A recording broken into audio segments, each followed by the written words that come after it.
अस्सलाम वालेकुम नाज़रीन, मैं हूं नईम हनीफ और आप देख रहे हैं कॉफ़ी विद RNN।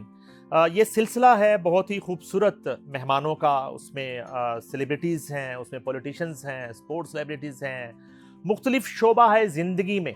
मुल्क और कौम का नाम रोशन करने वाली शख्सियात को हम मदू करते हैं। ऐसा ही बहुत बड़ा नाम पाकिस्तान म्यूज़िक इंडस्ट्री, सियासत ले लें, और उसके साथ ही साथ अगर मैं अपने करियर की बात करूं तो मेरा करियर भी इनके करियर के साथ साथ चलता रहा। उनका नाम पूरी दुनिया में हो गया। मैं कोशिश कर रहा हूं कि मुझे भी कुछ 4 लोग लाहौर में जान लें। तो मेरी मुराद है वन एंड ओनली चेयरमैन बराबरी पार्टी गुलूकार जवाद अहमद से। Welcome to the show sir. बहुत शुक्रिया। और आपका नाम दुनिया में हो चुका है सर थैंक मैंने यू। कहा इत्तला दे दूं आपको। अच्छा सर, मैंने बातें तो करनी है आपसे बड़ी एक दिल की, और हमारा पैटर्न भी यही है।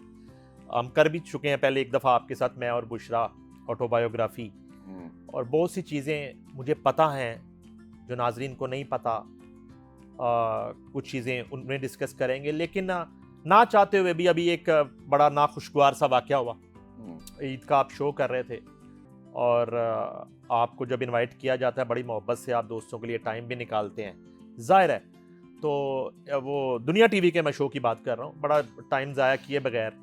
तो ये जो वाक़या है ये कोई प्री प्लान लगता है आपको, या जो है ये कोई इत्तफाकिया हरकत हो गई? और आपको चलें थोड़ा सा मार्जिन इसलिए मिल गया कि आपकी गैर मौजूदगी में आपके मुतल्लक जो है बिलो द बेल्ट जो बात की गई, आप मौजूद नहीं थे। नहीं था। अच्छा, आप उस वक्त क्यों मौजूद नहीं थे? जरा वो आपकी मौजूदगी ना होना जो है वो बड़ा उससे भी नागवार वाकया है। एक रख रखाव होता है। मैं बिल्कुल मुहातब करता हूँ कामरान शाहिद साहब, मैं दोबारा रिपीट करता हूँ, आपके वालिद साहब की हम बड़ी रिस्पेक्ट करते हैं, आपसे बड़ा मिलना जुलना रहा। तवक्को नहीं की जा सकती। नीले गुंबद वाली हवेली में जब भी गए, बड़ा रख रखाव, बड़ी एक तहजीब, बड़ा एक कल्चर, और बड़ा एक मिलनसार एटीट्यूड मिला हमें वहाँ पे। लेकिन बड़ा अफसोस हुआ यहाँ पे सारा एक आपकी कोई ग्रिप नहीं थी शो में, जबकि आप मेज़बान हैं, अदरवाइज तो आप हिलने नहीं देते किसी को। तो उस दिन पता नहीं क्यों आपने वो अपनी फिल्म की, एक आर्टिस्ट है, मुझे तो अब पता चला कि वो आपकी फिल्म में काम कर चुकी है वो खातून। खैर उनके हवाले से तो मैं अभी डिस्कस करना शुरू करूँ तो मैं 10 प्रोग्राम कर दूँ। लेकिन अगर आइंदा भी किसी फिल्म में अगर वो आपकी आर्टिस्ट हैं तो उनको प्रमोट करने का ये तरीका नहीं है। अगर ऐसी कोई बात भी नहीं है तो किस तरह कोई मेजबान अपने 2 मेहमानों में अगर कोई बर्तन खड़क गए हैं, कोई मिसअंडरस्टैंडिंग हो गई है, नोक-झोंक हो गई है, लड़ाई हो गई है, झगड़ा हो गया है, तो किसी एक को आप कैसे कह सकते हैं कि आप चले जाएं, जबकि आपकी जात पे कोई बात भी ना की हो? कोई जस्टिफिकेशन नहीं है। अल्लाह ताला की जात पसंद करती है, माफी मांग लें। ये सुन्नत है नबी पाक की। अगर आपसे कोई गलती हो गई है, आपने ये कर लिया है, सॉरी कर लें। आपने अभी तक नहीं किया। आपका ट्वीट जो है वो जस्टिफिकेशन नहीं है। जी सर। अच्छा, इसका जो असल एंगल है ना वो लोगों को नहीं पता। जी सर। इरशाद भट्टी ने मुझे ना काफी अरसे से कहा था कि पॉडकास्ट करें मेरे साथ। अच्छा, चूंकि इरशाद भट्टी हर जगह जाके ना लोगों के साथ बदतमीजी करता है। आप देख लें, कोई चाहे वो उलमा हो, चाहे कोई जर्नलिस्ट हो, कोई भी, और वो करता भी इमरान खान की वजह से। इमरान खान की वजह से रेटिंग मिलती है उसको। तो मुझे पता था ये कुछ ना कुछ करेगा और एडिटिंग कर देगा बाद में। मैंने कहा अगर करनी है ना पॉडकास्ट तो लाइव करो। लाइव करूंगा। तो 3 दफा इसने मुझे पूछा, तीनों दफा मैंने इसको कहा कि लाइव करूंगा तो लाइव कर लो। ये भाग गया, इसे नहीं किया। तो एक्चुअली ये इन्होंने बुलाया मुझे बड़े तरीके से है। इन्होंने उस शो पे मुझे बुलाया, जब मैं वहाँ पहुंचा तो सारे बैठे हुए थे सिवाय इसके। मैं, शामी साहब, सुहेल बड़ाइच साहब, वो एक एस्ट्रोलॉजर हैं, सामिया लड़की हैं, एक शायर थे, और ये अदाकारा थी, और एक चेयर खाली थी। मुझे समझ नहीं आई कि कौन है। तो जब पता चला तो उस वक्त पता चला जब मेरे साथ आके बैठ गया ये। अब मुझे बहुत ही अजीब सा लगा। मैंने कहा यार, जब इसके प्रोड्यूसर को पता है कि मैंने इसके साथ नहीं बैठना, पॉडकास्ट तक नहीं की, तो क्यों मेरे साथ बिठा दिया आगे? ये जरूर कोई शरारत के मूड में है। अच्छा, जब मैंने अपनी बात शुरू की तो उसमें इमरान खान का कोई जिक्र हो गया, तो मैंने इमरान खान को तनकीद की, इसने मेरे पे तनकीद शुरू कर दी। अच्छा, जो होता है ना तरीका ये होता है कि अगर मैं किसी के बारे में कोई बात कर रहा हूँ तो आप भी उसी के बारे में वो बात रिफ्यूट करें। आप कहेंगे कि ऐसा नहीं है, वो ऐसे है। आप कहें जी आप भी तो ऐसे हैं, ये तो कोई तरीका नहीं है। तो मैंने पहले तो सुन लिया, थोड़ी देर के बाद फिर कोई बात हुई, मैंने कोई बात की तो इसने फिर ये किया। तो मैंने इसे कहा यार कि आप ना पहले तो ये बताओ कि बैठे कैसे हो यहाँ पे आके, आपकी हिम्मत कैसी हुई कि मेरे साथ आके बैठ गए। मैं पॉडकास्ट नहीं कर रहा, मैं कह रहा हूँ लाइव करो, आप आके इधर बैठ गए हो। तो फिर मैंने प्रोड्यूसर खड़ा होता, मैंने कहा ये आपको मैंने कहा था कि इसके साथ मैंने नहीं बैठना, आपने क्यों बिठाया इसको मेरे साथ। अब सारे जो लोग थे वो परेशान के ये असल में हुआ क्या है। तो जब मैंने उसको ज़्यादा इस तरह कहा 2-3 दफ़ा, तो ये इसने अपना माइक उतारा और उठ के चला गया कि जी मेरी बड़ी इंसल्ट हो रही है। इस पे फिर कामरान शायद भी उसके पीछे चला गया कि उसको मनाने गया होगा, जो कि ठीक है, उनका आप एक सहाफती कबीला होता है तो वो ठीक है। थोड़ी देर के बाद मुझे आए कि कहा इस शो का ही कोई असिस्टेंट था, उसने कहा कि वो कामरान भाई बुला रहे हैं आपको। तो आप, मैंने कहा शायद वो कोई सुलह कराने के उसमें है। रास्ते में मैंने पूछा कहाँ बुला रहे हैं, उन्होंने कहा जी जवाद भाई असल में ना हम बड़ी माजरत करते हैं आपके साथ, ये जो है ना मामला ये ज़्यादा ख़राब हो गया ये वो, तो मुझे नहीं लगता कि हम ये शो कर सकते हैं, तो हम ये शो ख़त्म कर रहे हैं, शो बंद कर रहे हैं। और अभी कितने दुरानिये की रिकॉर्डिंग हो चुकी है? 40 मिनट्स की हुई थी। 40 मिनट। हाँ, तो मैंने कहा ठीक है। अच्छा, मुझे समझ आ गई कि ये शो होगा, क्योंकि 3 दिन का शो था वो। 40 मिनट्स में तो आप 3 दिन नहीं निकाल सकते, और मेरा तो एक्सपीरियंस 25 साल का है मीडिया का। मैं फिर चला गया। तो बाद में मैंने फिर इनको टेक्स्ट भी किया, कामरान को भी किया, प्रोड्यूसर को भी किया। मैंने कहा अगर आपने प्रोग्राम ये चलाया ना, तो टोटल जो पूरा प्रोग्राम है वो चलाएं, ये आपने काटना नहीं है। अगर आपने काटा तो मैं लीगल एक्शन कर सकता हूँ आपके खिलाफ, इसको समझेंगे ये लीगल डॉक्यूमेंट है। ये सेट पे बहस हो रही है? नहीं, ये मैंने इनको बाद में जाके टेक्स्ट किया दोनों राइट। और फिर मुझे वो टेक्स्ट करके ख़त्म होगी बात। तो इन्होंने शुक्र है कि जो मेरी तनकीद थी वो भी चलाई है, लेकिन उन्होंने वो काट दिया हिस्सा जिसमें शाद भट्टी गया है। अच्छा चलो ठीक है। लेकिन बाद में मुझे एहसास हुआ वो ये कि एक तो इन्होंने सबके बारे में बातें कहलवाई हैं, सारों ने सुनी है। मैं बड़ा हैरान था कि क्यों सुनी है। एक कल की अदाकारा है, वो आगे पता नहीं क्या बोल रही है आपको और आप कुछ नहीं कह रहे।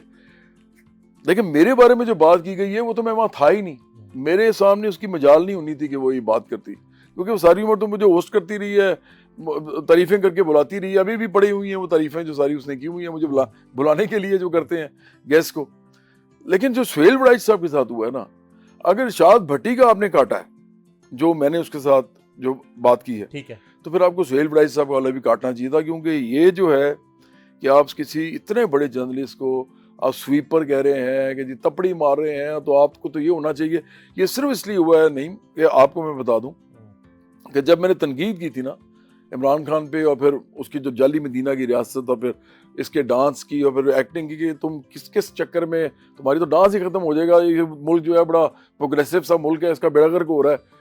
तो सुहेल वड़ाइच साहब ने मेरी हाँ में हाँ मिला दी थी।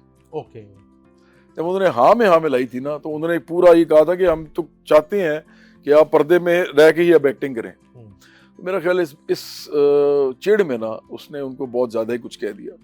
ये असल मामला हुआ है। आप पार्टी चलाते हैं, जाहिर है जो पार्टी को हेड कर रहा होता है कि डेरा चलाना पड़ता है, आपको लोगों के मसाइल सुनने पड़ते हैं, कचहरी लगानी पड़ती, लोग आते हैं जाते हैं, आप उनके मसले मसाइल के लिए उनके साथ जाते हैं। कभी ऐसे होता है कि दो मेहमान आपस में झगड़ पड़े, या तो फिर आप दोनों को खुदा हाफिज कहेंगे? ऐसे ही आप ऐसे तो नहीं कहेंगे कि जबकि मेजबान के साथ आपका इशू ही कोई नहीं है, हाँ, और मेजबान आपको पैगाम भिजवा दे कि जवाद साहब शो जो है हमें या बंद करना पड़ेगा या आप चले जाएं, इसका मतलब तो यही है, और आप आ गए।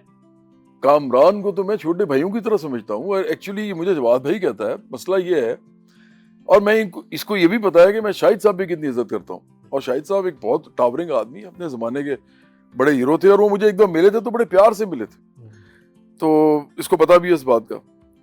अब मसला सारा ये है कि जब एक आदमी को सियासतदान के तौर पे आप बुलाते हैं, अब मैं सिर्फ सिंगर तो नहीं हूं ना, वैसे तो मैंने फिल्में भी बनाई हैं, सिंगर भी था, लेकिन अब मैं सियासतदान हूँ, समाजी कारकुन भी रहा हूँ मैं, आपको तो पता है इस बात का।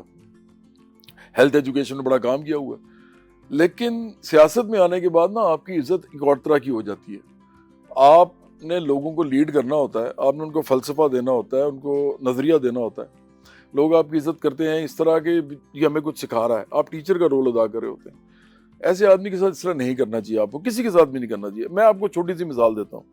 अगर हम इमरान खान बैठा होता, ये सारे उसके फैन बने हुए थे ना, ये दोनों लोग, इरशाद भट्टी और ये अदाकारा, और इमरान खान बैठा होता और आप उसके बारे में भी ये पूछते कि अगर ये क्रिकेटर ना होते तो क्या होते, और आप आगे से कह देते जी कि ये तो मोची होते। तो इमरान खान को आप जो मर्जी कह लें, मोची तो नहीं कह सकते ना, मोची तो नहीं है वो, तो उसका क्या जाना था? आपने जो आसमान पे थूका है वो आपके मुंह पे आएगा। एग्जैक्टली। हाँ, तो मेरा तो ख्याल है कि ये इनको नहीं करना चाहिए था। ये शायद टीवी की हिस्ट्री में इस तरह का काम पहली दफा हुआ है कि आपने एक अदाकारा को बिठा के तो सीनियर लोगों की जो है उनके बारे में इस तरह की गुफ्तगू करवाई है और फिर एडिट किए बगैर चला दी है।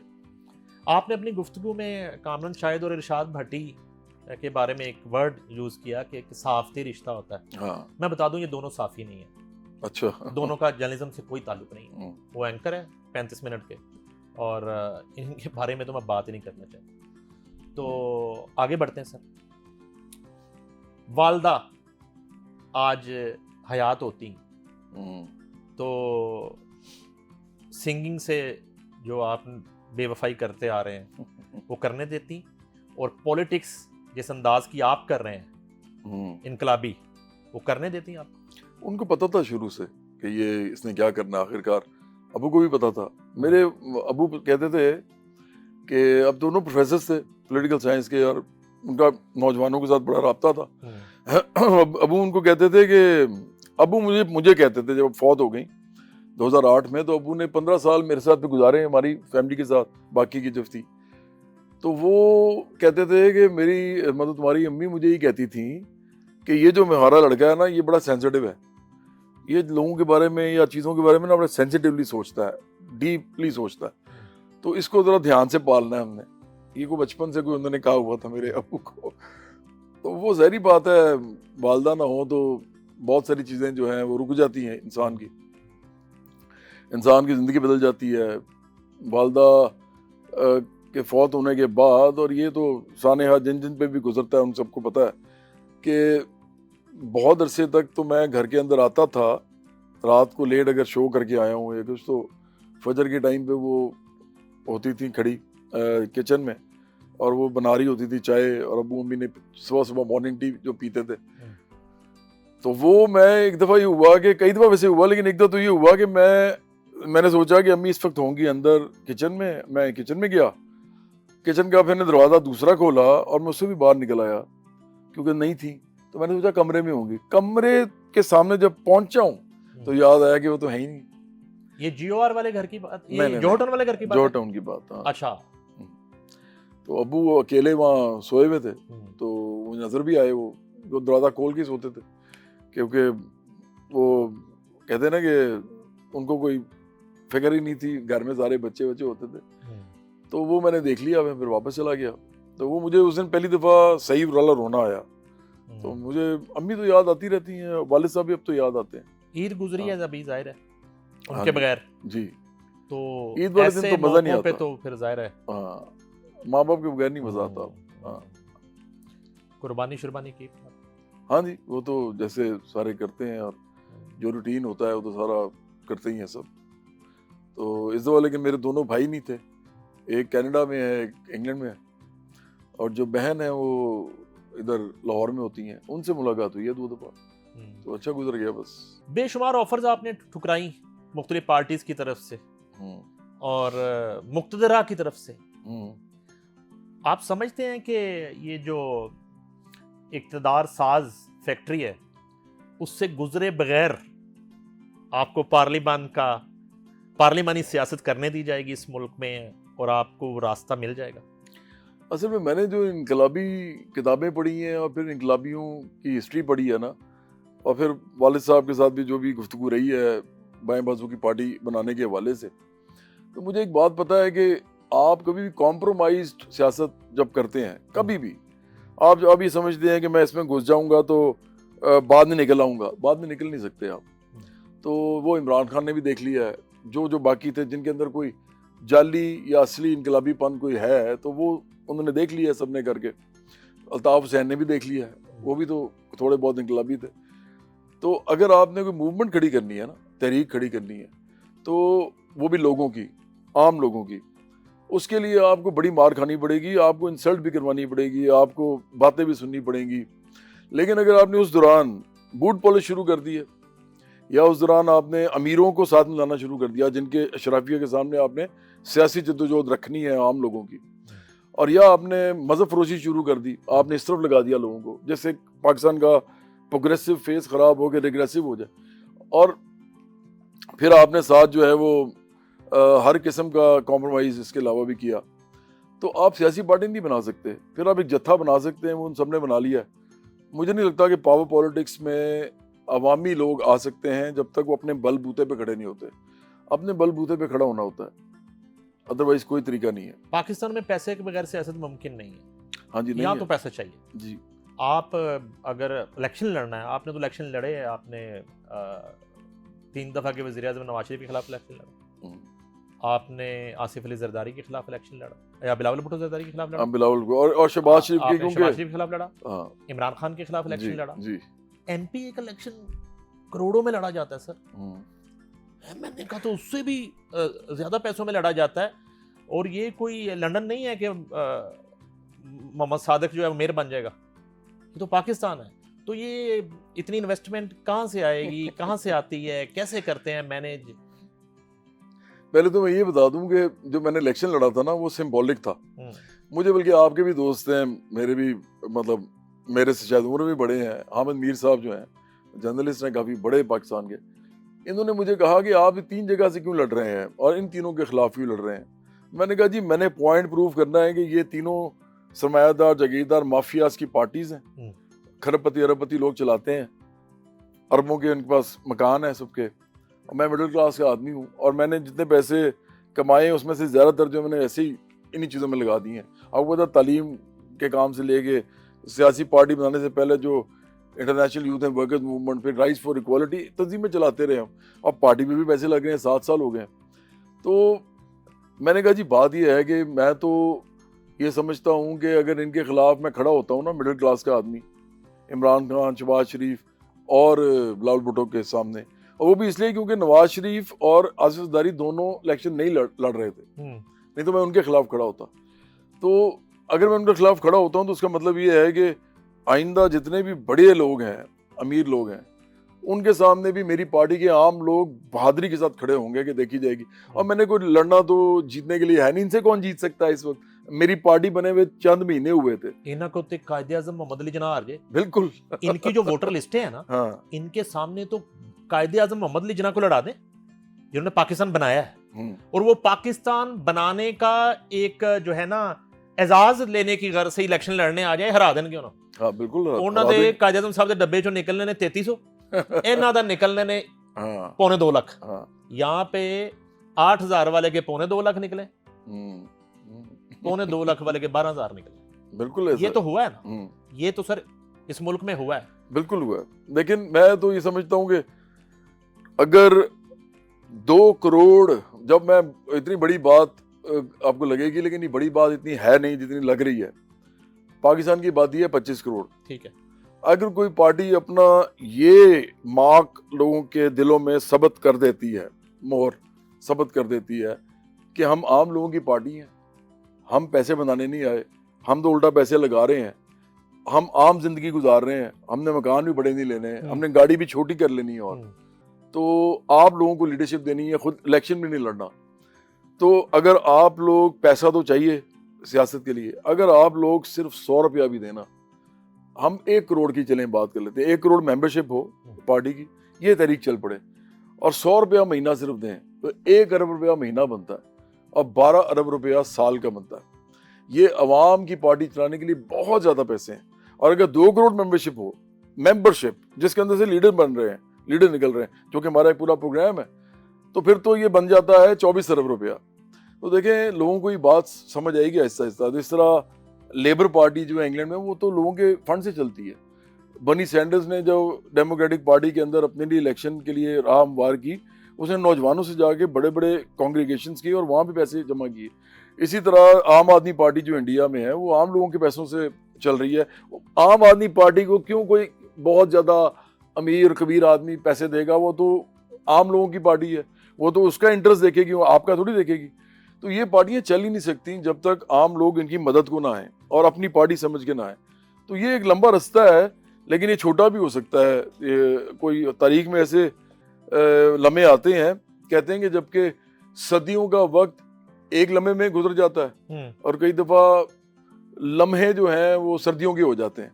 तो इस वक्त मुझे लगता है कोई ऐसा होना चाहिए कि लोगों को इतना एकदम शऊर आए, एकदम एक बने, कुव्वत बने, इस ख्याल की कुव्वत बने कि हम मिलके ये कर सकते हैं, तो कोई पता नहीं जल्दी हो जाएगी। आप जब नवाज शरीफ पे तनकीद करते हैं, आसिफ अली जरदारी पे तनकीद करते हैं, अशराफिया पे तनकीद करते हैं, मजदूर किसान की बात करते हैं, तो नॉर्मल दिखाई देते हैं। जब आप इमरान खान पे तनकीद करते हैं ना, तो आप नॉर्मल नहीं लग रहे होते। आपका बीपी जो है ना, मुझे पता वो है 120-80 नहीं होता। अच्छा, क्या बिगाड़ा है इमरान खान ने यार? वो भी क्रिकेट खेलता रहा, फर्स्ट क्लास क्रिकेट। आप एक क्रिकेटर का रिश्ता ही समझ के आप हाथ थोड़ा रख लिया करें। क्यों करते हैं आप इस तरह इमरान? नहीं, मैं आपको एक बात बताऊं, मैंने सबसे पहले इमरान पे तनकीद शुरू की जब इन्होंने, मैं इनको बहुत मिला हूँ लाइफ में, मतलब मेरी बड़ी मुलाकातें रही हैं और मेरे इन्होंने गाने सुने, मैं गाड़ी में बैठ के मेरी मतलब अच्छा खासा क्लोज ताल्लुक रहा है कि मेरी शादी पे आना था इन्होंने, तो इन्होंने मुझे फ़ोन करके कहा कि यार वो मैं अभी बच्चे जो है ना मेरे आए हैं तो धुंध हो गई है, मैं इधर का रुक गया ना तो मैं मोटरवे पे नहीं जा सकूंगा, तो मैं माजरत करता हूँ। तो यहाँ तक मेरा उनके साथ रहा है। यानी कि इमरान खान आपकी शादी पे इनवाइट थे? हाँ हाँ, कमाल है। उस वक्त तक तो यार ये बात है 2006 की, मुझे क्या पता था कि ये बंदा करेगा क्या बाद में। वो गैरिजन में जो वलीमा था वहां आना था? हाँ हाँ बिल्कुल। यार फिर तो आप बड़ी ज्यादती कर रहे हैं उसके साथ। मैं तो वो बता रहा हूँ जो है, जो कि इमरान, इतना करीबी आपका ताल्लुक है, जो कि इमरान खान भी डिनाई नहीं कर सकते, वो मैं वो बात बता रहा हूँ ना। अच्छा, अब हुआ ये है कि जब मैंने देखा ना कि यार ये आदमी जो है ऑक्सफोर्ड से पढ़ा है, बच्चे जो हैं वो बाहर रहते हैं एक खरबपति औरत के पास जो इनको छोड़ गई है, और वो सिर्फ अपने लाइक्स और वो कमेंट्स के लिए पाकिस्तानियों के साथ लगी रहती है। अदरवाइज उसका पाकिस्तान के साथ क्या ताल्लुक है, वो तो जाहिर है ब्रिटिश औरत है। एग्जैक्टली।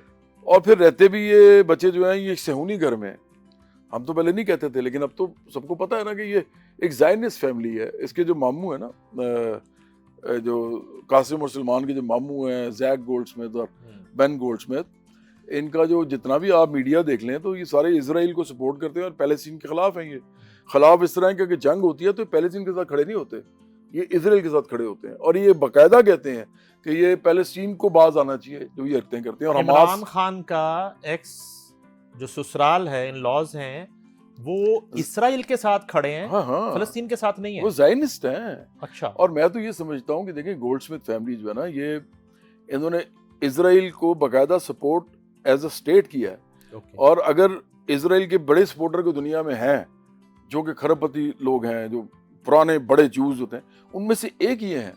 तो ये मैं सिर्फ ये बता रहा हूँ कि तजाद इमरान खान की जो ज़िंदगी में थे ना, पता थे लेकिन हम बोलते नहीं थे। लेकिन जब इस आदमी ने यहाँ पे मदीना की रियासत की बात शुरू की ना, नहीं देखें इस मुल्क में मजहबी जमातें जो है ना, वो भी जो है जो मर्जी कर लें। और फिर इमरान खान तो वैसे ही आपको पता है, वो तो मजहबी जितना है सबको मालूम है, मुनाफिकत वाला मामला है सारा। ये इनमें से कोई मदीना की रियासत नहीं बना सकता। वो जिन्होंने बनाई थी उनके पैरों की खाक भी नहीं है कोई। बेशक। तो मसला ये है कि इनका नाम लेना और उनकी बात करना, इससे लोग जज्बाती होते हैं। जब जज्बाती होते हैं तो आप उनको कहीं और तरफ लेके चल पड़ते हैं। फिर तो आखिरकार ये बंदा इस हद तक आ गया कि इसने कहा कि जी खुदा मुझे तैयार कर रहा था। यार आप कोई अकल करें। मतलब पहले तो मुझे इस बात पे इस पे गुस्सा है कि ये क्या करता है, मतलब इसकी ज़िंदगी कुछ और है। फिर उसके ऑडियोज देख लें। मतलब मैं ज़्यादा नहीं बात करना चाहता, ज़ाती ज़िंदगी सियासतदान की बड़ी अहम होती है। अगर आपने किसी सियासतदान की तजादात और मुनाफिकतें देखनी है तो आप उसकी ज़ाती ज़िंदगी में घुसें। ये उल्टा कहता है कि ना घुसें, क्योंकि ये डरता है इस बात से, क्योंकि इसने बेचना जो है मतलब, तो मेरे पे घुस जाएंगे तो क्या करेंगे। असल में घुसना ही अपने ज़ाती ज़िंदगी में होता है, क्योंकि आपको उसे पता क्या लगता है, पता आपको ये लगता है कि क्या ये बंदा अपनी ज़ाती ज़िंदगी में और अपने जो सियासी ज़िंदगी है उसके अंदर कोई अगर मुनाफिकत कर रहा है तो क्या ये काबिल एतबार है कि ये लोगों के लिए कुछ कर सकेगा। अगर इस पे काबिल एतबार नहीं है तो उसमें भी काबिल एतबार नहीं होगा। ये बड़ा इंपॉर्टेंट वो कहते हैं ना एक एनालिसिस होता है। और ये मेरे पे भी किया जाए, सब पे किया जाए। ज़ाती ज़िंदगी में घुसें, जाके देखेंगे ज़ाती ज़िंदगी इनकी कैसी है। अच्छा, एक तो ये था। फिर बाद में तो उन्होंने कमाल ही कर दिया। पहले अमीरों को लेना शुरू कर दिया। पहले कहते थे जी वो तो मैं तो आम लोगों की पार्टी बनाऊंगा, इलेक्टेबल्स को ले लिया। मैंने कहा यार ये अजीब बंदा है। उसके बाद अगली बात क्या की, अच्छा अभी तक ये होना शुरू हो गया हाँ, और आपका राब्ता है, एक ताल्लुक है अभी तक?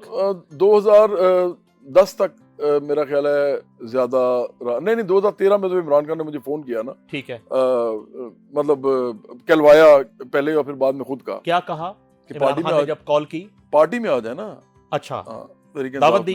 नहीं, मैं वो बताने लगा था कि इमरान खान ने पहले 3 जगह से कहलवाया। वो मेरा एक दोस्त है, बहुत बड़ा सिंगर है, उसका मैं नाम इसलिए नहीं ले सकता, वो कहता है कि मेरा नाम आपने नहीं लेना।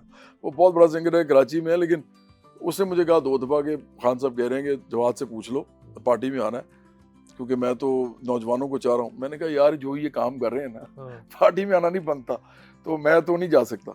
तो मैं तो बाएं बाजू की पार्टी बनाना चाहता हूँ, मतलब उसमें जाऊँगा अगर कोई बनेगी, या खुद बना लेंगे बाद में। तो ये पहले हुआ। फिर लियाकत बलोच जो है ना, मेरे साथ बैठे हुए थे जब इमरान खान ने मुझे तीसरी दफ़ा कहा, वो गवाह हैं इसके। और लियाकत बलोच ने एक दफ़ा कह भी दिया एक प्रोग्राम में कि मुझे तो जवाद को इमरान खान ने मेरे सामने कहा था कि पार्टी में आए। और चौथी दफ़ा जो है वो कॉल नहीं, वो टेक्स्ट पे इन्होंने मुझे कहा यार अगर आप पार्टी में होते जवाद साहब, तो हो सकता है बुज़दार की जगह वज़ीर होते, और पंजाब जो है बड़ा एक म्यूजिकल पंजाब होता, एक कल्चरल पंजाब होता, तो मैं तो उसकी तरक्की होती बिल्कुल, और एक असल पंजाब जो है वो सामने आता। तो क्यों आपने इनकार कर दिया? मैं चीफ मिनिस्टर तो खैर शायद मैं तो बनना ही नहीं चाहता, कोई भी कुछ भी चीज़ जो कर लिया उसको कर लिया। लेकिन एक बात पक्की है कि जब भी हमारी पार्टी आएगी ना, ये आप ठीक कह रहे हैं, इस मुल्क में खुशियाँ होंगी, इस मुल्क में म्यूजिक होगा, इस मुल्क में, मैं भागे दौल कह रहा हूँ। देखिए हम प्रोग्रेसिव लोग हैं, हम एनलाइटेंड लोग हैं, हम प्रॉस्पेरिटी फॉर ऑल चाहते हैं तमाम लोगों को। अगर आपकी बेगम के पास ये प्रिविलेज है कि वो बुर्गे में रह के सारे काम उनके लाइफ के हो रहे हैं, तो जो औरत बेचारी अपने घर से इसलिए निकलती है क्योंकि उसके बच्चे अच्छी तालीम नहीं ले सकेंगे अगर वो जॉब नहीं करेगी, और जॉब में बुर्का पहन के की नहीं जा सकती, तो मेरे लिए दोनों उतने ही काबिल इज्जत हैं। तो मैं तो उन दोनों के लिए लड़ूंगा ना, एक के लिए नहीं। और ये नहीं कहूंगा कि क्योंकि वो पर्देदार है इसलिए इज्जतदार है, वो औरत भी इज्जतदार है, बल्कि जितनी मेहनत वो कर रही है वो शायद उसकी इज्जत और ज्यादा है क्योंकि वो अपने बच्चों के लिए कर रही है। तो हम तो इस तरह का पाकिस्तान चाहते हैं, तो इस तरह का पाकिस्तान होना था। तो हमने तो इस मुल्क में जो है लोगों को एंटरटेन भी करना था, एंजॉय भी कराना था, और साथ उनको ये भी कहना था कि भाई इससे निकल जाओ कि इस मुल्क के अंदर आपको गरीब खुदा ने रखा हुआ है। ये सबसे बड़ा जो है ना आपके साथ इन्होंने खेल खेला है।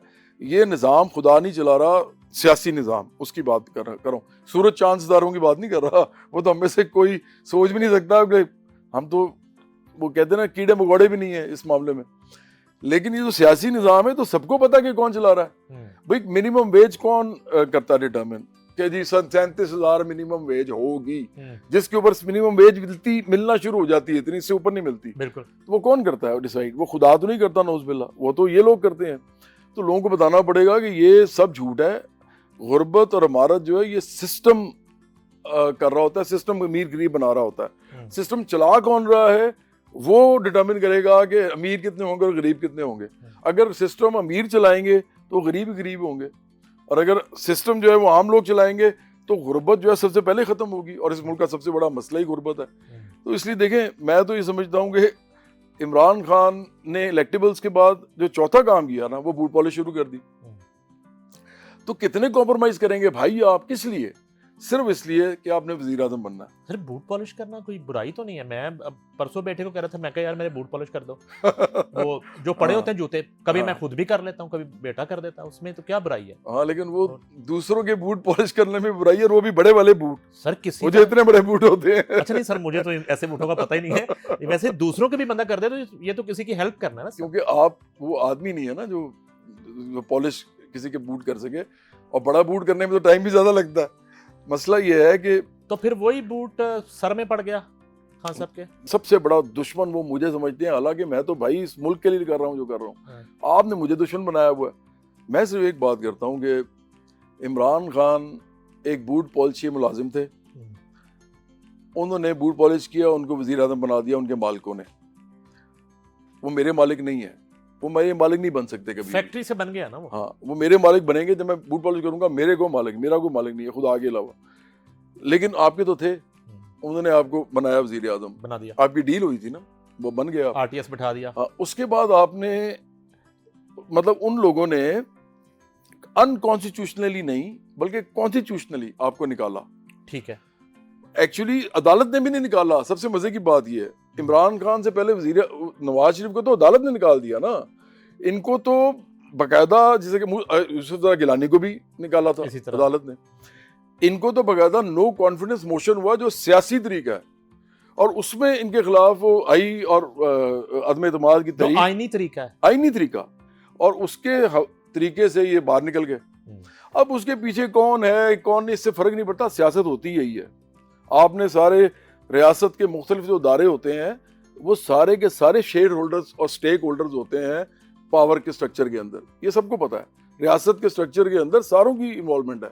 ये हो नहीं सकता कि एक अदारा बिल्कुल ही लहदा हो जाए। हाँ, ये हो सकता है कि अदारा कौन सा सुप्रीम है, वो होना चाहिए पार्लियामेंट। हमारे मुल्क में शायद उस तरह नहीं है, शायद नहीं बल्कि यकीनन नहीं है, लेकिन अदारों का अपना अपना रोल होता है। तो जब अदारों ने ये डिसाइड कर लिया कि भाई इनको निकालना है, तो निकाल दिया उन्होंने। अब इन्होंने क्या किया, ये सबसे बड़ा है जिस पे मैं इनको नहीं माफ करता। मैं चाहता हूँ ये बाहर आए, मालिकों से माफी मांगे, बाहर आ जाएं और अपनी सियासत करें। लेकिन मैं इस बात नहीं माफ करता कि जी मैं इनको कह दूंगा जी आपने कुछ नहीं किया। इन्होंने क्या किया, मालिकों से ये क्या मसला, किराए पे रहते हैं बनी गला जो घर है उसके मालिक की बात करें। ये तो आजकल वो जो किराए से भी आगे चले गए हैं, ये तो ऐसे रह रहे हैं जैसे, मैं समझता हूँ कि जैसे मोहलत मांग के नहीं रह रहा होता कोई आदमी, कि ये मोहलत मांगी हुई है इन्होंने पीटीआई के सोशल मीडिया से। एक गलीज तरीन सोशल मीडिया है इनका, गालम गलोच करने वाला, फोश गालम गलोच करने वाला। मैं तो सख्त अल्फाज बोलता हूँ ना, ये गालम गलोच करते हैं, माँ बहन की वो बातें करते हैं। तो उन्होंने मोहलत मांगी हुई कि भाई क्या मुझे छुड़ा लोगे, क्या करोड़ों लोग निकाल लोगे बाहर, उस चक्कर में बैठे हुए अंदर। मैं यकीन से कह सकता हूँ आपको कि जिस दिन उनको ये पक्का पता चल गया ना कि नहीं किसी ने निकलना, तो फिर ये डील की तरफ जाएंगे भी। तो सर आपका पुराना ताल्लुक है, पैगाम भिजवा दें किसी ने नहीं निकलना, ये मैं बता रहा हूँ। मैं तो बता रहा हूँ, बड़ी दफा बताया, मैसेज भेजे ना सर उनको। कभी कभी किसी ने नहीं निकलना, क्योंकि लोगों के लिए आपने किया कुछ नहीं। लोग वोट आपको दे सकते हैं, मायूस हो गए लोग। हाँ, लोग मायूस हैं। नहीं, लोग वोट दे देंगे। देखिए, वोट तो लोग इसलिए दे देते हैं क्योंकि जब बेनजीर भुट्टो जब फौत हुई तो लोगों ने सिंपैथी का वोट दे दिया पीपल्स पार्टी को। बिल्कुल, सबको पता है, मार्जिन से दिया, मतलब बहुत बड़ा नहीं मैंडेट दिया, लेकिन दिया। वो उन्होंने हुकूमत बना ली। उसके बाद नवाज शरीफ वगैरह के साथ जो मामला हो रहे थे, लोगों ने उनको वोट दे दिया अगली दफा। इमरान खान की बारी आई जब 2018 में, तो बाकायदा इम्पोज किया गया, मुसल्लत किया गया, हो गए मुसल्लत। उसके बाद जब जैसे ही लोगों ने देखा कि अप्रैल में इनको निकाला, इन्होंने कहा कि अमरीकी साजिश, ये सबसे बड़ा इन्होंने गलत किया है काम। इन्होंने पाकिस्तान की सियासत को गंदा कर दिया, बिल्कुल। इवन रियासत पे हमले की। हाँ, वो तो बात की बात है ना, स्टार्ट कहाँ से हुए हैं, झूठ से। अमेरिका ने मेरे खिलाफ साजिश की। और भाई आप क्या हो गया आपको यार, अमेरिका कहाँ से आ गया? आपके अपने लोगों ने यहाँ पे किया है, आपके इदारों ने किया है, आपके पॉलिटिशियंस ने किया, और आपके अपने लोग इन्वॉल्व थे उसमें। सर जिसकी चोरी होती है उसके लिए सब चोर होते हैं सर। जनरल बाजवा को कहा इमरान खान ने, जब अदम एतमाद से 2 दिन पहले, मैं वाकया सुना चुका हूँ पहले ही, सिंध में एक इंडियन मिसाइल गिरा था, तो general Bajwa chief of army staff थे, वो इनसे रब्ता कर रहे थे कि प्राइम मिनिस्टर मैंने मिलना है आपसे। तो 2 दिन इन्होंने रब्ता नहीं किया, क्योंकि इनकी इजाजत से जवाब देना था उस मिसाइल का, चाहे एक ISPR की प्रेस रिलीज की शक्ल में वो जवाब होता। 2 दिन के बाद जब जनरल बाजवा पहुंचे, चीफ ऑफ आर्मी स्टाफ, इनके पास, तो उन्होंने कहा कि वो इंडिया ने मिसाइल जो है वो मारा है, तो उसका हमें जवाब देना है, तो आपका क्या ऑर्डर है? तो उसने कहा छोड़ें, आप उसको ये बताएं कि अदम एतमाद जो है मेरे खिलाफ आप लेके आ रहे हैं और आपके लोग। उन्होंने कहा नहीं सर, ये उसको अभी आप साइड पे करें, ये कौमी सलामती का मसला है। इमरान खान ने कहा नहीं, ये कौमी सलामती का मसला नहीं है, कौमी सलामती का मसला मेरा इख्तियार है। बिल्कुल, ये मैं आपको वाकया ऑन द रिकॉर्ड बता रहा हूँ, आप कंफर्म कर सकते हैं। जो आदमी ये कहता है कि अगर मैं नहीं हूं तो बम मार दें आप पाकिस्तान पे, कोई नहीं, ये उसके अपने अल्फाज हैं।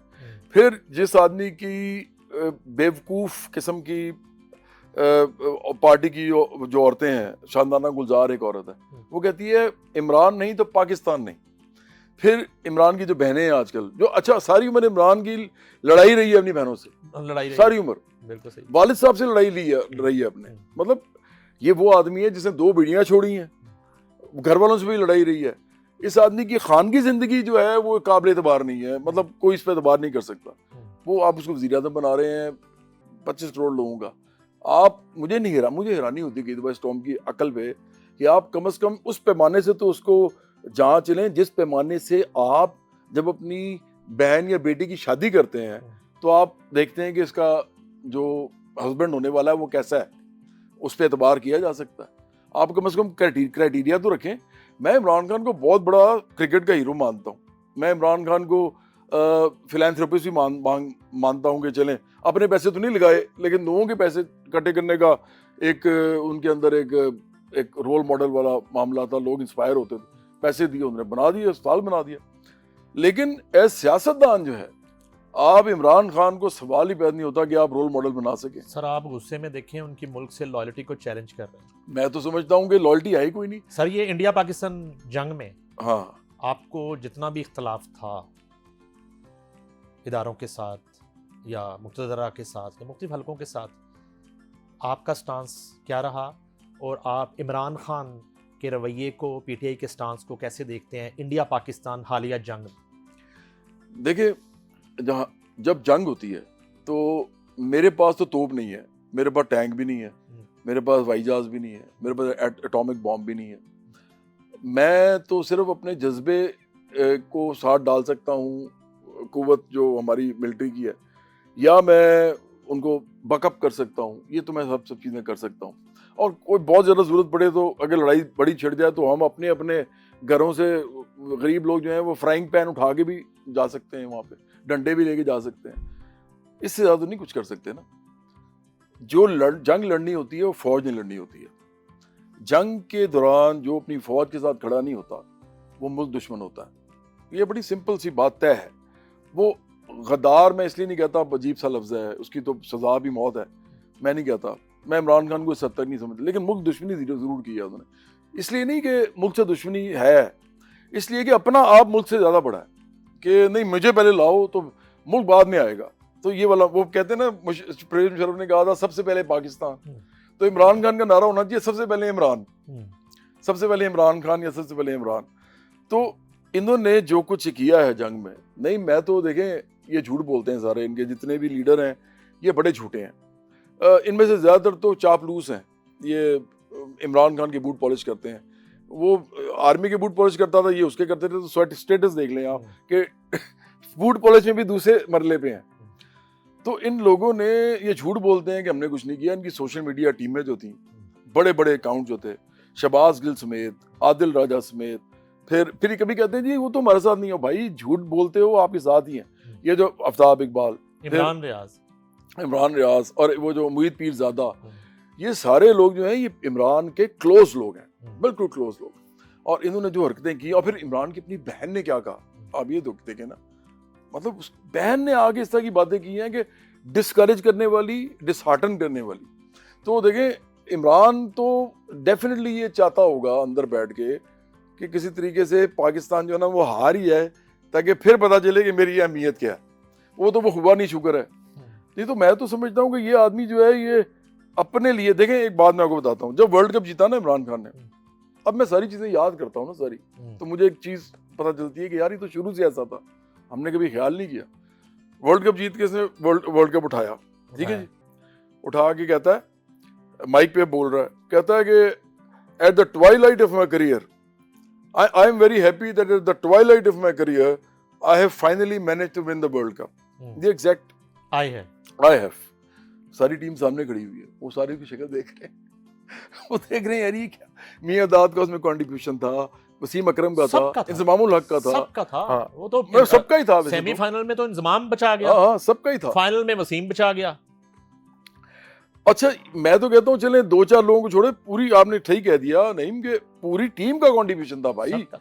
तो आपकी कैसे, ये कौन बंदा कह सकता है, वही कह सकता है जिसका अपना आप हर चीज से बड़ा हो। मैं नहीं कह सकता, मतलब अगर मेरे हाथ में वर्ल्ड कप में मैं कहूँगा कि हम बहुत मेरी टीम और पाकिस्तान और हमने ये वर्ल्ड कप जीता, मैं ये कह सकता हूँ कभी, यार मैं सोच भी नहीं सकता मैं कहूँ कि मैंने ये वर्ल्ड कप जीता है, ये उस आदमी ने कहा था।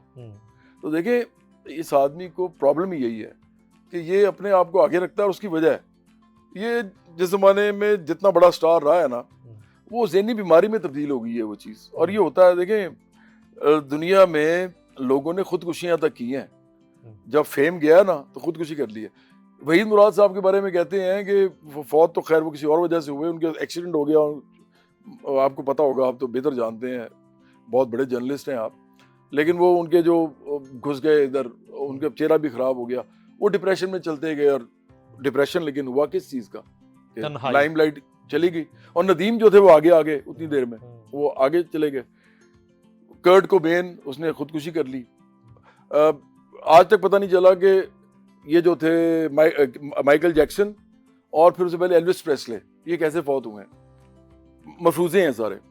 तो मसला ये है कि लोग जो हैं वो जब उनके पास से फेम जाता है ना, तो कई लोग ऐसे होते हैं जो कि उसको बर्दाश्त नहीं कर सकते। तो इमरान खान के बारे में तारिक अली ने कहा था, ये बहुत बड़े वो हैं पॉलिटिकल साइंटिस्ट हैं, उन्होंने अपने इंटरव्यू में कहा था, और वो पड़ा हुआ है यूट्यूब पे, उन्होंने कहा था मैं, इमरान ने मुझे बुलाया, मैं लंदन में था, तो उन्होंने मुझे बुलाया कि आपसे मशवरा करना है। तो मैंने कहा मेरे से क्या मशवरा करना, मैं तो लिखारी हूँ और मैं तो ईडियोलॉग हूँ, नजरिया दान हूँ। उन्होंने कहा नहीं, आप, वो मिला था कहीं तो लगा कि बड़ा समझदार आदमी, वो चले, वो कहते हैं कि ठीक है मैं आ जाता हूँ, तो फ्लैट में चले गए। तो इमरान खान ने उसे क्या कहा, इमरान कहता है मेरी क्रिकेट हो रही है ख़त्म, तो ये वो बता रहे हैं, मैं नहीं बता रहा, मेरी क्रिकेट हो रही है ख़त्म, तो अब मुझे समझ नहीं आ रही कि मुझे क्या करना चाहिए। तो उन्होंने कहा यार आप लंबे चौड़े हैं, गोरे चिट्टे में, रंग भी पाकिस्तान में गोरा जो देखा जाता है, तो आप अदाकार बन जाएं।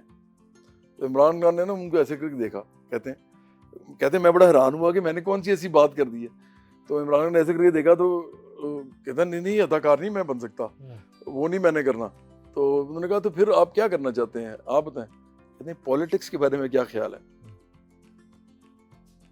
नहीं, मैं आपको समझ आ रही है मैं क्या कह रहा हूँ, ये यूट्यूब पे पड़ा हुआ है, मैं आपको लिंक भी भेज देता हूँ। तो इमरान खान का मसला सारा ये था, और वो हमारे पल्ले पड़ा हुआ है बस आज तक। अच्छा सर, ये तो आपने खुद ही कह दिया कि आईनी तरीके से अदम एतमाद की तहरीक ला के इनको घर भेज दिया गया। अब आ जाएं मियां नवाज शरीफ की तरफ। उनको जो है वो बेटे से पनामा आया, लेकिन अकामे में निकाल दिया गया, बेटे से तनख्वाह नहीं ली, तो फिर वो चले गए। 4 साल के बाद मियां नवाज शरीफ जो है वो लैंड करते हैं लाहौर, और उन्हें इस यकीन दहानी के साथ लाया जाता है कि आप नेक्स्ट प्राइम मिनिस्टर हैं। उनकी जिस दिन लैंडिंग थी उस दिन इस मुल्क में सहाफत फरोख्त हो गई थी, सहाफत बिक गई थी। बिल्कुल वो आखिरी दिन था इस मुल्क में सहाफत का। जंग अखबार, डॉन, द न्यूज, नवाए वक्त, खबरें, पाकिस्तान, सबकी लीड थी कि नवाज शरीफ वजीर आजम। लीड बिक गई थी ना सर, लीड नहीं कभी बिका करती। लीड उस मुल्क की उस दिन की सबसे बड़ी खबर होती है। बिल्कुल है सर। उसके बाद दूसरे नंबर पे सुपर लीड होती है, लेकिन उस दिन लीड बिकी थी। तो फिर क्या हुआ सर, नवाज शरीफ के साथ हाथ हो गया। देखिए मैं तो समझता हूँ कि नवाज शरीफ को तो पता ही नहीं चला उसके साथ हुआ क्या। जो शहबाज शरीफ और मरीम नवाज शरीफ है ना, इन दोनों को मुझे लगता है पता था। और मुझे लगता है कि अब मैं बड़ी अजीब सी बात करने लगा हूँ, मुझे लगता है कि शायद मरीम नवाज शरीफ ने ये पूरी बात अपने वालिद साहब को भी नहीं बताई, क्योंकि ये तो पक्की बात है कि ये डिसाइड हो गया हुआ था कि मरीम नवाज भी आएगी और शहबाज शरीफ भी आएंगे, और ये जो है बिलावल भुट्टो पे भी डेफिनेटली लाया जाएगा। देखिए ये तो एक अरेंजमेंट है सर। वो इलेक्शन लड़के जीत के आए हैं, कैसी बातें कर रहे हैं आप।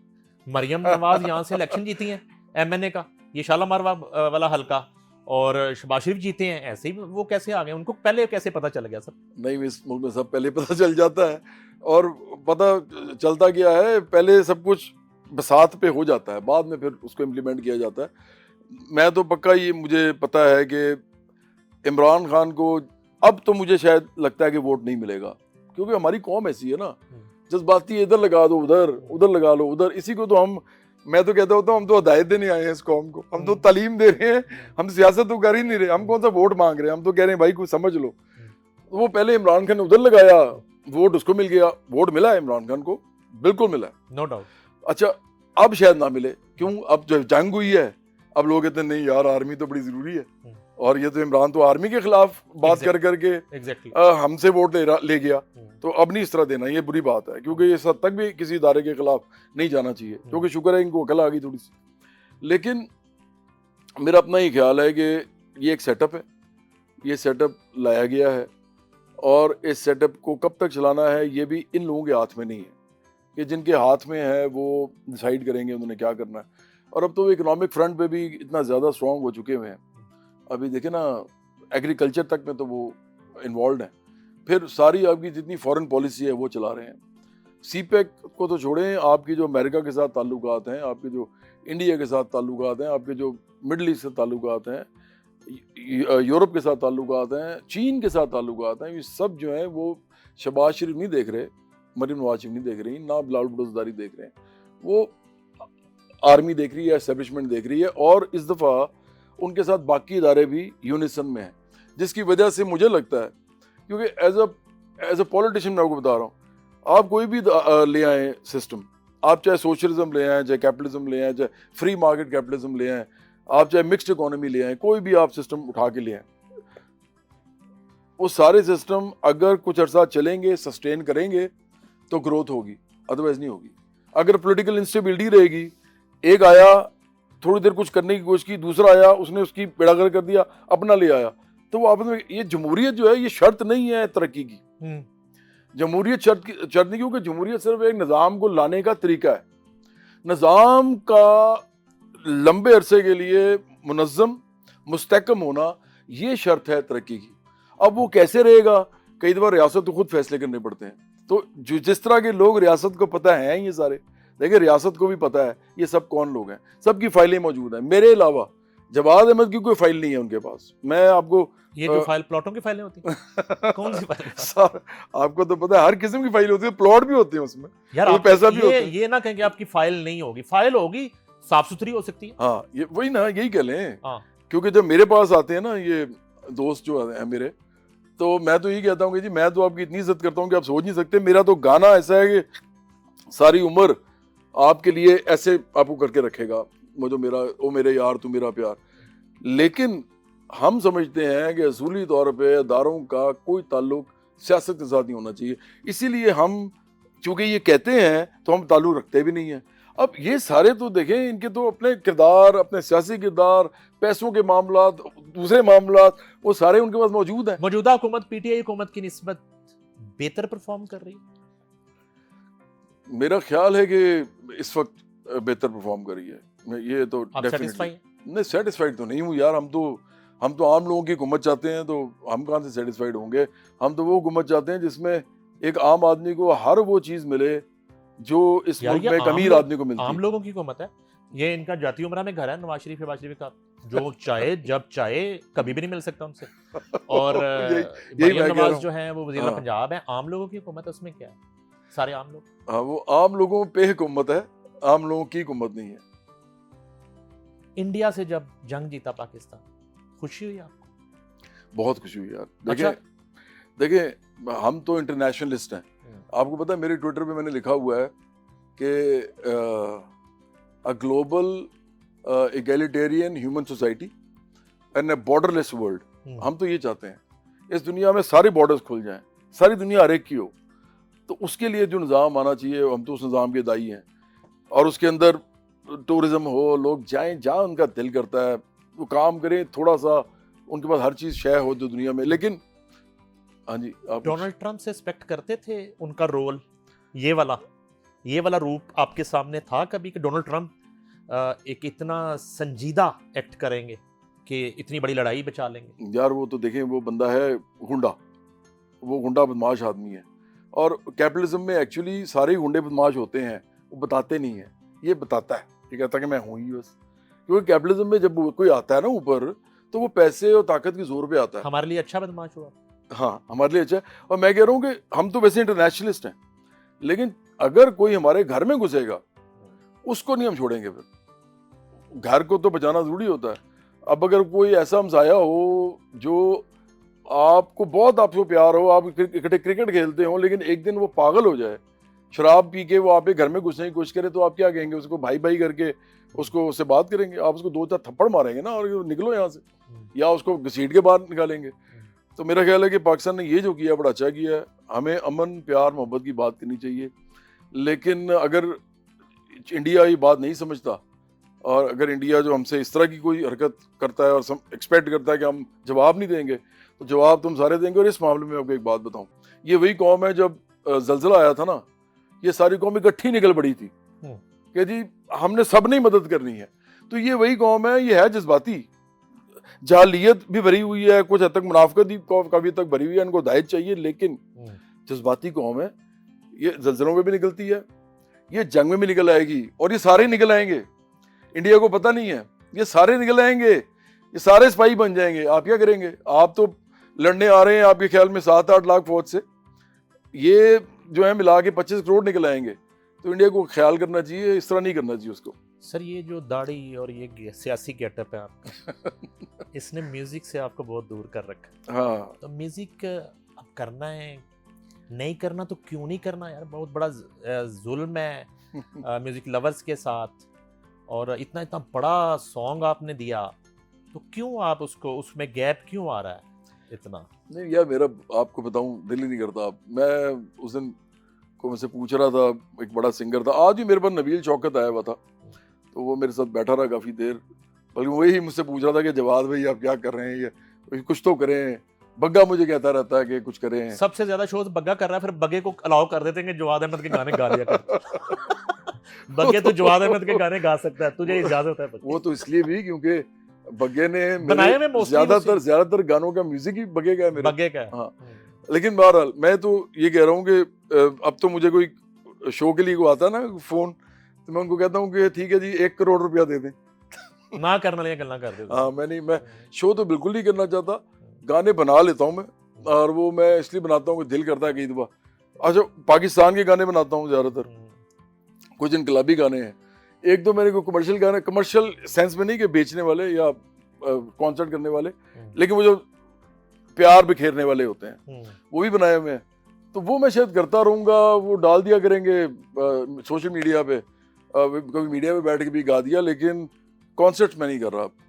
हाँ, ये आखिर में रैपिड फायर है। हाँ जी। मुतीबा शो नहीं चलन देगी अगर ना पूछे। अच्छा, तो एक लाइन में जवाब देना आपने। पहली नौकरी कौन सी की आपने? मैंने की नहीं नौकरी नहीं की। मेरे वालदैन ने सारी उम्र नौकरी की है, उन्होंने बड़ी शरीफाना तरीके से की है, बेचारे दोनों जो थे तो एक आम से जिंदगी गुजार के फौत हो गए। तो मुझे लगता है कि नौकरी करनी तो चाहिए, लेकिन उस वक्त जब आप कोई और काम ना कर सके। फर्स्ट सॉन्ग मेरा था बाकी सब ठीक है, जब मैं जुपिटर्स में था, लेकिन जो मेरा अपना गाना था जवाद अहमद के तौर पे, वो अल्लाह मेरे दिल के अंदर था। सियासत में सबसे पहले कुछ झूठ बोल दिया हो आपने कोई एक? ये मैंने तो कभी झूठ नहीं बोला अभी तक यार। मैं ये वाले झूठ सिर्फ कभी कभी बोलता हूँ कि मेरे घर में अगर कोई 10 बंदे आ गए हैं और वो इतने पैसे मांग रहे हैं मेरे से चाहते हैं, मेरे पास है ही नहीं, तो मैं ये उनको कह सकता हूँ कि मैं घर पे नहीं हूँ। ये वाकयाती झूठ जो होते हैं। लेकिन अब मैं ये वाले झूठ नहीं कभी बोलता कि नजरियाती तौर पे झूठ जो होता है या फैक्चुअली जो इनकरेक्ट होता है, वो मैं नहीं बोलता। किसी बड़ी शख्सियत ने कोई अजीब सा तबसरा आपके बारे में किया हो? बहुत से लोग करते हैं यार, अभी कुछ सिंगर्स हैं, उनको पता नहीं आजकल क्या हो गया हुआ है, वो मेरे बारे में बात शुरू कर देते हैं अजीब गरीब किस्म की, और मुझे हंसी इसलिए आती है कि मैं तो जवाब नहीं देना चाहता, लेकिन वो मेरे छोटे भाइयों की तरह थे। कभी कभी ना फेम जो होता है ना, वो आपके सर पे चढ़ जाता है, तो ये इस तरह की चीजें बस बार हो जाता है बंदा। हाँ, होता है ऐसे, बिल्कुल होता है। फितरी अमल है। फितरी अमल हर एक के साथ तो नहीं है, मैंने आपको तो नहीं होते देखा, मैं खुद कभी नहीं हुआ, मैं वैसे ही हूँ जैसे पहले था। कौन सा सियासतदान पसंद है? वो तो या कम बुरा लगता है? मुझे तो पसंद है हिस्ट्री में, तो वो लेनिन पसंद है। अच्छा। व्लादिमीर इलिच लेनिन, जो रशिया का जो परपेट्रेटर था इनकलाब का रशिया के। हमारी तो मासूमाना ख्वाहिश है कि हमारे किसी सियासतदान का नाम। हमारे सियासतदान यार मैं सच बताऊं तो इस तरह तो मैं सिर्फ ये मजाक में लीजिएगा ये बात कि कम से कम अल्ताफ हुसैन ने आम लोगों की बात करने की कोशिश की थी, लेकिन वो पूरा नहीं उतर सके और वो किसी और तरफ चल पड़े। तो मेरा ख्याल है कि कम से कम उनका ये एक कंट्रीब्यूशन तो है कि उन्होंने सिंध की हद तक और कराची और हैदराबाद की हद तक एक आम लोगों की पार्टी बनाने की कोशिश की थी। हम तो मुल्क की सतह पे बना रहे हैं। हाँ, उनके दौर में बोरियां दस्तयाब होती थी सड़कों पे, वो बाद में तो यही हुआ। देखें, ये एक बड़ा इंपॉर्टेंट अमल है कि कोई भी मिडिल क्लास पार्टी, जो मिडिल क्लास वर्किंग क्लास ना हो, जिसमें दोनों तबके ना हो, गरीब मेहनतकश और वाइट कॉलर मेहनतकश हमारे जैसे, अगर दोनों ना हो उसमें और अपनी मिकदार की तादाद के हवाले से ना हो, जितनी मिकदार है उतनी तादाद है, तो जो मिडिल क्लास पार्टी होती है ना, अगर थोड़ा अरसा उसको इक़्तिदार ना मिले तो वो फैशिस्ट हो जाती है, वो फैशिस्ट बन जाती है। ये तारीख का एक सबक है, ये असूल है तारीख का। तो वो फैशिस्ट हो गए जब उनके पास इक़्तिदार नहीं आया। थोड़े बहुत वो जाते थे सिंध की असेंबली में, ऊपर जागीरदार बैठे होते थे, काम ये कर नहीं सकते थे। कराची हैदराबाद वापस जाते थे, लोग कहते थे जी हमारे काम क्यों नहीं कर रहे। अब उनको क्या पता कि उधर कोई काम करने देगा तो काम करेंगे, उधर तो सारे वडेरे बैठे हुए हैं। तो आखिरकार भत्ते लेने पड़े फिर उनको, तो भत्ते लिए उन्होंने। एक वर्ड में या एक जुमले में जवाद अहमद को बयान करें। जवाद अहमद है क्या? इंसान दोस्त आदमी हूँ बस। मैं समझता हूँ कि तरक्की पसंदी, रोशन ख्याली और सबके लिए खुशहाली ये होनी चाहिए, और उसके लिए आपको साइंटिफिक प्रोग्रेस चाहिए, प्रोग्रेसिव होना चाहिए, आपको मंतक की होना चाहिए, रैशनल होना चाहिए, और आपको इंसान दोस्त होना चाहिए, ह्यूमैनिटेरियन होना चाहिए। तमाम चीज़ें बाद में आती हैं, इंसानियत सबसे पहले आती है। जी सर, बातें तो आज कोशिश की कि हम जो है थोड़ा मुल्की हालात को डिस्कस कर लें, कुछ ऐसी बातें कर लें जो इससे पहले शायद डिस्कस ना की हों आपने। तो आखिर में जो आपके फैंस हैं उनके लिए, हमारे लिए, हमारी टीम के लिए, RNN के लिए कुछ गुनगुना दें। हम मत वाले धरती के रखवाले, हम मत वाले धरती के रखवाले, वादे ना तोड़ेंगे हम प्यार के, रख देंगे तुझ पे जिंदवार के। हमको आवाज दे तू, दिल चाहे जान ले तू, तुझ पे ही मिट जाएंगे। हमको आवाज दे तू, दिल चाहे जान ले तू, तुझ पे ही मिट जाएंगे। वाह नाजरीन, लेजेंडरी जवाद अहमद हमारे साथ मौजूद है। चेयरमैन बराबरी पार्टी, गुलकार हैं, सोशल वर्कर हैं, तालीम के हवाले से, हेल्थ के हवाले से बड़ी कंट्रीब्यूशन है इस मुल्क के लिए। पूरी दुनिया में म्यूज़िक के ज़रिए मुल्क का नाम रोशन किया। मुहिब वतन पाकिस्तानी है, मैं दावे से कह रहा हूँ।